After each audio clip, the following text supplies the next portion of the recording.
അമിതമായ mobile phone ഉപയോഗവുമായി ബന്ധപ്പെട്ട വിരലുകൾക്ക് പ്രശ്നങ്ങൾ ഉണ്ടാകാനുള്ള സാധ്യത വളരെയേറെയാണ്. ഇതിനെ പൊതുവായി സ്മാർട്ട് ഫോൺ പിങ്കി എന്നാണ് വിളിക്കാറ്. എന്താണ് smart phone Pinky? Mobile phone ഒരു കൈയിൽ മാത്രം താങ്ങി പിടിച്ച് ദീർഘനേരം ഉപയോഗിക്കുമ്പോൾ ഫോണിന്റെ ഭാരം കാരണം ചെറുവിരലിന്, അതായത് പിങ്കി ഫിംഗറിന് വളവോ ഒരു ചെറിയ കുഴിവോ അല്ലെങ്കിൽ രൂപമാറ്റമോ വരുന്ന അവസ്ഥയാണ് ഇത്. ചിലപ്പോൾ ചെറുവിരലിന്റെ മധ്യഭാഗത്തോ മുകൾ ഭാഗത്തോ ആണ് ഈ മാറ്റങ്ങൾ കാണപ്പെടുന്നത്. നിലവിൽ സ്മാർട്ട് ഫോൺ പിങ്കി എന്നത് ഡോക്ടർമാർ ഔദ്യോഗികമായി അംഗീകരിച്ച ഒരു രോഗാവസ്ഥയല്ല, മറിച്ച് ഇതൊരു അനൗപചാരികമായ പദമാണ്. എങ്കിലും അമിതമായ ഫോൺ ഉപയോഗം കാരണം വിരലുകളിലും കൈകളിലും ഉണ്ടാകുന്ന ആയാസം, വേദന, മരവിപ്പ്, നീര്, ഞരമ്പുകൾക്കുണ്ടാകുന്ന തകരാറുകൾ എന്നിവയെല്ലാം യഥാർത്ഥത്തിൽ ആരോഗ്യ പ്രശ്നങ്ങൾ തന്നെയാണ്.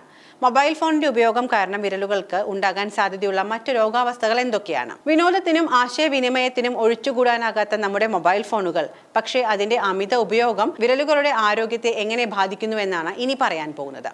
മൊബൈൽ അഡിക്ഷൻ കാരണം യുവതലമുറയിൽ വർദ്ധിച്ചു വരുന്ന വിരൽ സംബന്ധമായ രോഗങ്ങളെക്കുറിച്ചുള്ള കാര്യങ്ങൾ നോക്കിയാലോ? ദിവസത്തിൽ മണിക്കൂറുകളോളം മൊബൈൽ ഫോണിൽ ടൈപ്പ് ചെയ്യുകയും സ്ക്രോൾ ചെയ്യുന്നതും നമ്മുടെ വിരലുകളിലെ പേശികൾക്കും ടെൻഡനുകൾക്കും അമിതഭാരം നൽകുന്നു. ഇത് റിപ്പറേറ്റീവ് സ്ട്രെയിൻ ഇഞ്ചുറി എന്ന വിഭാഗത്തിൽ വരുന്ന പല രോഗങ്ങൾക്കും കാരണമാകുന്നു. പ്രധാന രോഗങ്ങൾ ഏതൊക്കെയാണ് എന്ന് നോക്കിയാലോ? Texting thumb. തള്ളവിരലിന്റെ ചലനത്തിന് സഹായിക്കുന്ന ടെൻഡനുകൾ വീക്കവും വേദനയും ഉണ്ടാകുന്ന അവസ്ഥയാണ് ഇത്. തുടർച്ചയായി തള്ളവിരൽ മാത്രം ഉപയോഗിച്ച് സ്ക്രീനിൽ ടാപ്പ് ചെയ്യുമ്പോൾ ഈ പ്രശ്നം ഉണ്ടാകുന്നു. വേദന ചിലപ്പോൾ കൈത്തണ്ടയിലേക്ക് വ്യാപിക്കുകയും ചെയ്യും. മറ്റൊന്ന് ട്രിഗർ ഫിംഗർ ആണ്. മൊബൈൽ ഫോൺ ഉപയോഗിക്കുന്നതിനായി വിരലുകൾ തുടർച്ചയായി ഒരേ സ്ഥാനത്ത് പിടിക്കുകയോ മടക്കുകയോ ചെയ്യുമ്പോൾ ടെൻഡനുകളിൽ വീക്കമുണ്ടാകുന്നു. ഈ അവസ്ഥയിൽ വിരൽ മടക്കുകയോ നിവർത്തുകയോ ചെയ്യുമ്പോൾ ക്ലിക്കിംഗ് ശബ്ദത്തോടെ വിരൽ കുടുങ്ങിപ്പോകുന്ന ഗുരുതരമായ സാഹചര്യവും ഉണ്ടായേക്കാം. Carpal tunnel syndrome.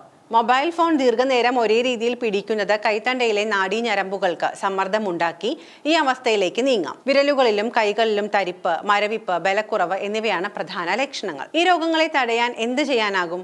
ആരോഗ്യ വിദഗ്ധർ നൽകുന്ന ചില ഉപദേശങ്ങൾ അല്ലെങ്കിൽ നിർദ്ദേശങ്ങൾ എന്തൊക്കെയാണ് എന്ന് ശ്രദ്ധിക്കാം. ഓരോ 20 മിനിറ്റിലും മൊബൈൽ ഫോൺ ഉപയോഗത്തിൽ നിന്നും വിരലുകൾക്ക് 5 മിനിറ്റ് വിശ്രമം നൽകുക. മറ്റൊന്ന്, ഒരു വിരൽ മാത്രം ഉപയോഗിക്കാതെ ടൈപ്പ് ചെയ്യാനും സ്ക്രോൾ ചെയ്യാനും ടാപ്പ് ചെയ്യാനും മറ്റു വിരലുകളെയോ ഇരു കൈകളിലെ വിരലുകളോ മാറി മാറി ഉപയോഗിക്കാം. കൈത്തണ്ടയ്ക്കും വിരലുകൾക്കും വേണ്ടിയുള്ള ലഘുവായ സ്ട്രെച്ചിങ് വ്യായാമങ്ങൾ ശീലമാക്കാം. ഫോൺ ഉപയോഗിക്കുമ്പോൾ കഴുത്ത് അധികം കുനിയാതെ കൈമുട്ടുകൾ നിവർത്തിയും വെക്കാൻ ശ്രദ്ധിക്കുക. സ്മാർട്ട് ഫോണുകൾ ഉപേക്ഷിക്കാനാകില്ല എന്നത് വാസ്തവമാണ്. എന്നാൽ അതിന്റെ ഉപയോഗം നമ്മുടെ ആരോഗ്യത്തിന് ദോഷകരമാകാത്ത രീതിയിൽ നിയന്ത്രിക്കേണ്ടത് അത്യാവശ്യവുമാണ്.